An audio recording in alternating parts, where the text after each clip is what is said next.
Hello everyone, I Shalini Guliani, faculty BA J&Mc Department, Tecnia Institute of Advanced Studies. Today I am going to deliver a lecture on the topic Role of PR in Health Sector.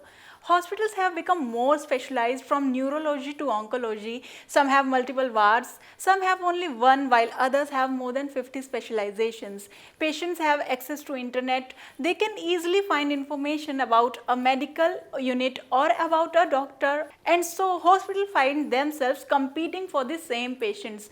Public relations and marketing strategies have become important in healthcare because through these forms of communication, hospitals are better able to let others know what they provide and how what they provide can benefit patients.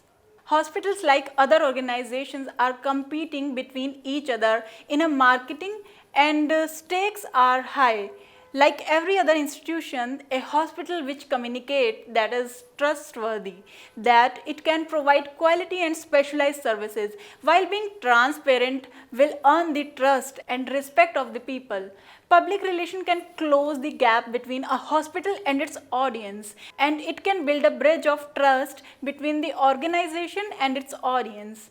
Also, public relations have the responsibility of managing media relations. Mass media can play a vital role in how the image of a hospital is perceived by the public, especially when the hospital is dealing with a crisis. Mass media can offer a legitimacy to some of the actions taken by a healthcare institution and can increase the organization's reputation.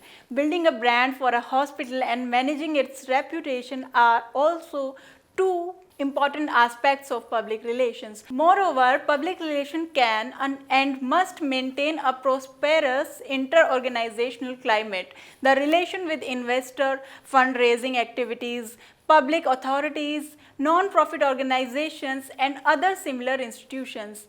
Last but not the least, public relations deal with the internal dimension of communication system. Members of this system who are happy and satisfied with the organizations, they work for the best promoters. Word of mouth is a powerful communication instrument. To summarize things, we will subscribe to George David's statement, who believes there are three major activity areas for a PR practitioners: internal communication, community relation, in order to gain the trust and support of authority, neighbors and sponsor, etc., and media relations, especially because mass media has an impact of wide audience. So I hope you understand this lecture. This is all. Thank you very much.